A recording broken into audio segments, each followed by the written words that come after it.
Academy ব্যাকগ্রাউন্ডটা একটু share করো। তুমি কি পড়তেছো এখন?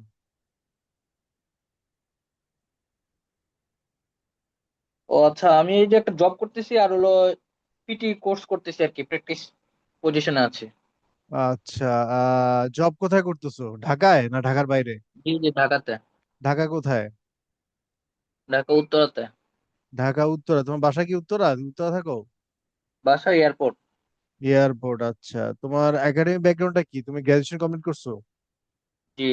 আমি মাস্টার্স কি করছো? সিভিল ইঞ্জিনিয়ারিং এ। সিভিল ইঞ্জিনিয়ারিং কোত্থেকে করছো?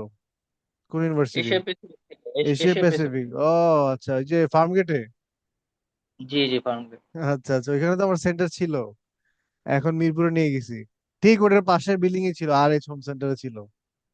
বুঝতে পেরেছি।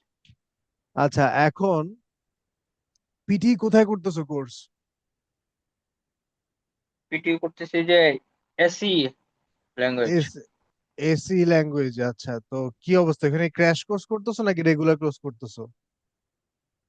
Regular course. রেগুলার কোর্স করতেছো। এটা কয় মাসের কোর্স ডিউরেশন? আমার কোর্স শেষ হয়ে গেছে অলমোস্ট। অলমোস্ট শেষ হয়ে গেছে। তাহলে এখন কি চাচ্ছ তুমি আমার কাছ থেকে? কি এখন গাইডলাইন আমার চাচ্ছ? প্র্যাকটিস পজিশন চলতেছে, এখন দেখতে পাচ্ছি যে কিছু কিছু তো আমার যে মার্ক কম আসতেছে, তো এখন চাচ্ছি আমি যে ওগুলোর জন্য আলাদা আবার অন্য কোথাও ট্রাই করার জন্য, করার জন্য। আমি যেটা করি ব্যাচে পড়াই না। ওখানে ব্যাচে কয়জন স্টুডেন্ট পড়ায় বলো তোমাকে, এস ল্যাঙ্গুয়েজে? ওয়ান টু ওয়ান বেচ আছে। হ্যাঁ, আবার আমি যখন তুমি ছিলাম এখানে তোমার যে ব্যাচটা ছিল ওইটাতে কয়জন ছিল? আমি যখন গেছি তখন দুই তিনজন দেখলাম। দুই তিনজন ছিল। অনলাইনে করছো না অফলাইনে? অফলাইনে। অফলাইনে। ওদের সেন্টারটা মনে হয় কোথায় জানি? বনানীতে। বনানীতে, রাইট। আমি কিন্তু ওয়ান টু ওয়ান পড়াই, বুঝতে ব্যাচে পেরেছি। পড়াই না। ব্যাচে কম পড়াই, ব্যাচে পড়াই অফলাইনে। তো তুমি এখন মাস্টার্স করতে যাচ্ছ? তোমার না, আমি কোন দেশ? মাস্টার্স করতে যাচ্ছি, আমি যাচ্ছি স্কিল মাইগ্রেশনে যাচ্ছি। ও, স্কিল মাইগ্রেশন, রাইট। তুমি কোন দেশের জন্য জানি?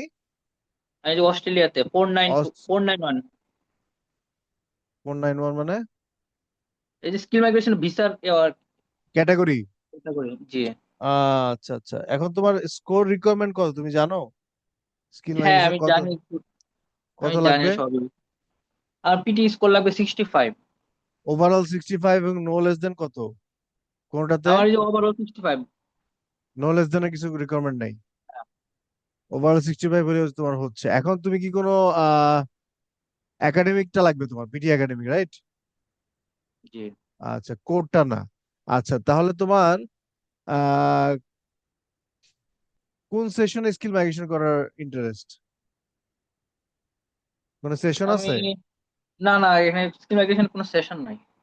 সেশন নাই। আচ্ছা, তুমি নিজে নিজে করবে এটাই তো? হ্যাঁ, আমার ভাইয়া থাকে ওখানে, ভাইয়া এই যে ভিসাই গেছে, উনি পুরোটা হেল্প করবে আর কি আমার ভাই। আচ্ছা, গুড। এখন তোমার মক টেস্ট দিছো কোনো পিটির ফুল মক? না, ফুল এখনো দেয় না, সেকশনাল মক দিছে। কত আসতেছে এক একটা করে বলো তো। স্পিকিং এ হাইয়েস্ট কত পেয়েছে এই পর্যন্ত? স্পিকিং আমার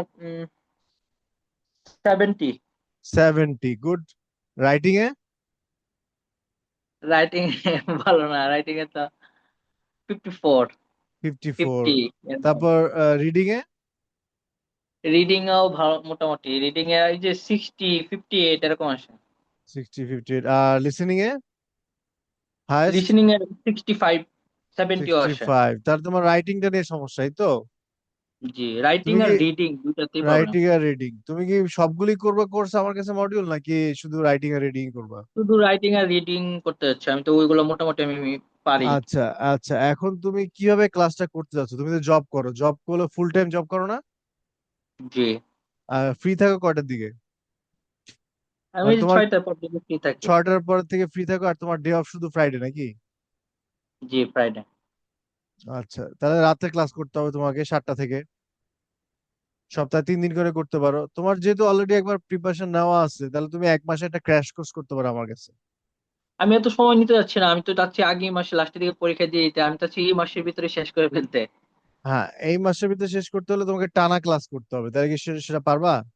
হ্যাঁ, আমি রেগুলার সেটা ক্লাস পারবো। করতে হবে। রেগুলার রেগুলার অবশ্যই ক্লাস পারবো। করতে বললাম, তাহলে তোমার কয়টা ক্লাস হয় দেখো। তোমার রেগুলার ক্লাস তুমি যদি শুরু করো স্যাটারডে থেকে, তাহলে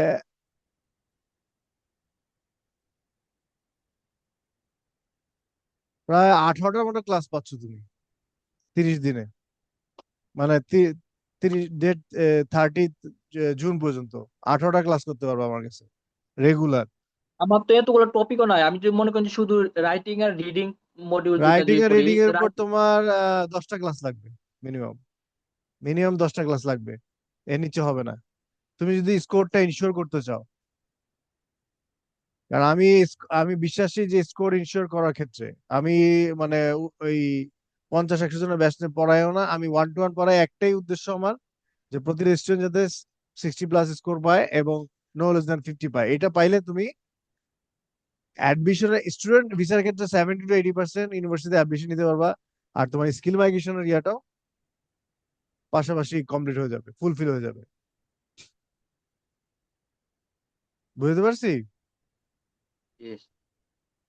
এখন তুমি বলো, তুমি কি ওই 10টা 12টা ক্লাস করবা? এখন আপনি তো আমাকে বলছিলেন একটা ডেমো ক্লাস হ্যাঁ, দিবেন, ডেমো ওটার ক্লাসটা লিঙ্ক। আজকে নিব আমি তোমার। ডেমো ক্লাসটা নিব আজকে তোমার। সেটা তোমার সেটা নিব সামারাইজ রিটেন টেক্সটের উপরে। যে তুমি সামারাইজ রিটেন টেক্সট কি ভালো না খারাপ, কোনো প্রবলেম আছে? আমার রিটেন টেস্ট এখানে যে একটা টপিক থাকে ওইটাকে জাস্ট একটু ওটা তো প্রবলেম আছে তো। আমার রিটেন আচ্ছা, টেস্টে যে আচ্ছা, দুইটি দেখাচ্ছি তোমাকে আমি, দাঁড়াও একটা মিনিট।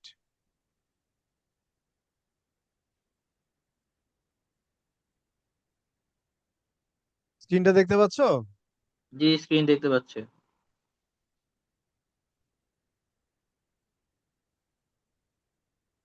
এটা হচ্ছে, তোমার কাছে কি কোনো পোর্টাল আছে এখন? জি পোর্টাল আছে।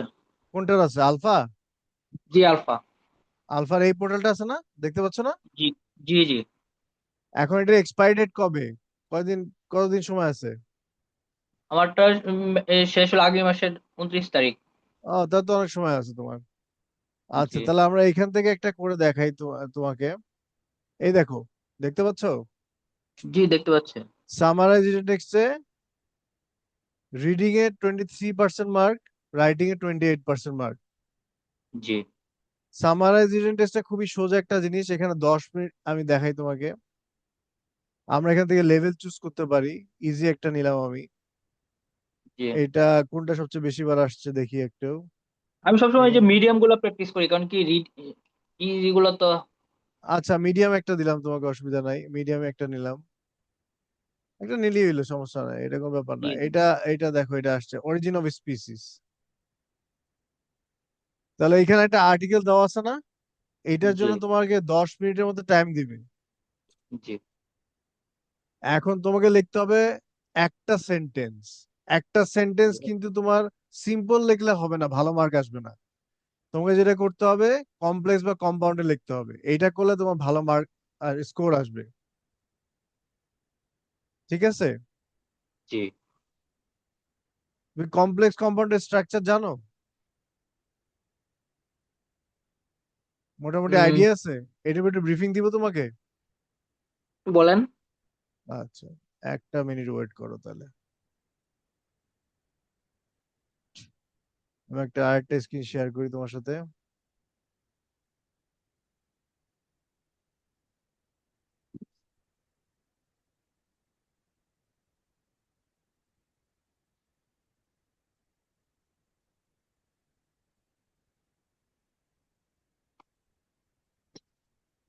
ইউজ অফ সেন্টেন্স দেখতে পাচ্ছো? জি ইউজ অফ সেন্টেন্সের structure, parts of a sentence এখানে বলা হয়েছে। পার্টস অফ আ সেন্টেন্সের সাবজেক্ট, ভার্ব আর অবজেক্ট, এই তিনটা পার্ট দিয়ে একটা সেন্টেন্স হয়।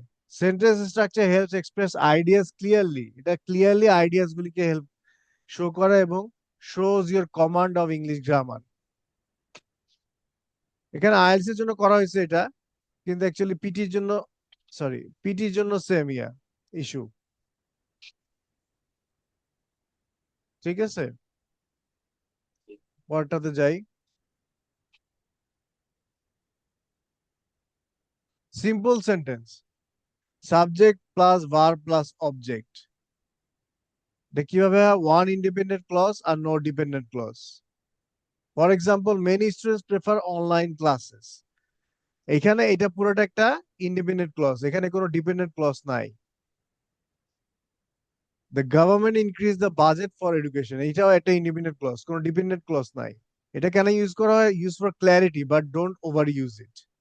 ঠিক আছে, সিম্পল সেন্টেন্স স্ট্রাকচার, এটা বেশি ইউজ করা ঠিক না। তোমার রাইটিং এ সিম্পল কমপ্লেক্স কম্পাউন্ডের ভেরিয়েশন থাকতে হবে, না তোমার স্কোর ভালো আসবে না। এসে রাইটিং এ এই জন্য তোমার কম আসতেছে, কারণ তুমি ম্যাক্সিমাম মানে সিম্পল সেন্টেন্স ইউজ করতেছো, অথবা তোমার আপডেটেড স্ট্রাকচার ফরম্যাট জানা নাই। এটা হচ্ছে compound sentence. Independent clause, coordinating conjunction এবং ইন্ডিপেন্ডেন্ট ক্লজ, এটা দিয়ে কনজাংশন কম্পাউন্ড সেন্টেন্স করা হয়। কোঅর্ডিনেটিং কনজাংশন কোনগুলি? For, and, nor, but, or, yet, so এগুলিকে সংক্ষেপে বলা হয় fan boys. For example, some people enjoy city life, এর independent clause. But others prefer the countryside, but coordinating conjunction এটা দিয়ে অ্যাড করা হয়েছে এখানে। ঠিক আছে, I prepare well for the exam, so I felt confident, সোটা এখানে কোঅর্ডিনেটিং কনজাংশন। এটা কেন ইউজ করা হয়? Show balance or contrast between two ideas, এটা করার জন্যই এটা করা, এগুলি কম্পারিজন ইউজ করা হয়। এরপর আসতেছে complex sentence. Independent clause plus dependent clause আর সাবঅর্ডিনেটিং কনজাংশন। সাবঅর্ডিনেটিং কনজাংশন কোনগুলি? Because, although, while, since, if, unless, when, even, though। যেমন এখানে দেখো, although the internet provides quick access to information, it can also spread false news। although টা হচ্ছে এখানে coordinating, sorry, subordinating conjunction.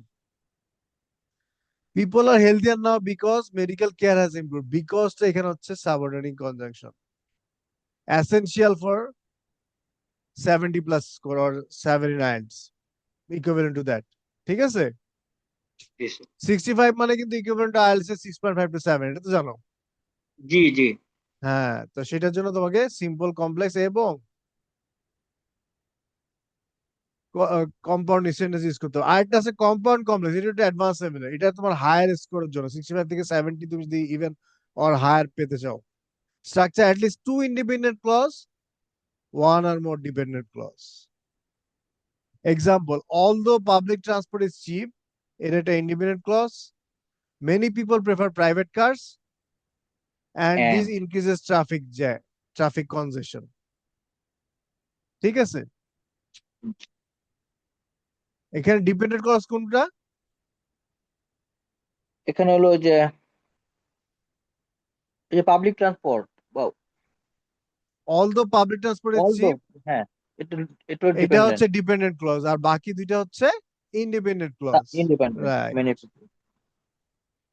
এটা use করা কখন? when discussing causes, consequences and contrasting points, এগুলি ইউজ করা হয় একটু হায়ার স্কোরের জন্য, এগুলি ইউজ করতে হবে তোমাকে রাইটিং এ। এবার তোমাকে কি কম্পারেটিভ সেন্টেন্স দেখে, সাবজেক্ট, এলিমেন্ট, ফাংশনটা কি, হু আর what the sentence is about. Example, students often study in libraries, student কোথায় স্টাডি করে? লাইব্রেরিতে। কারা স্টাডি করে? স্টুডেন্টসরা। হু আর what, what they do? Study। Var shows action or state, they are learning English, তারা কি শিখতেছে? ইংলিশ শিখতেছে। অবজেক্ট, রিসিভ করে অ্যাকশনটাকে, she reads books every day। Complement, gives more info about subject or object, the class is interesting। Complement দাও, ক্লাসটা কেমন ছিল? ইন্টারেস্টিং ছিল। এবার ছিল modifier, add details, when, how, where। he runs quickly in the morning, সে কিভাবে দৌড়ায় মর্নিং এ? কুইকলি, তাড়াতাড়ি দৌড়ায়, দ্রুত দৌড়ায়।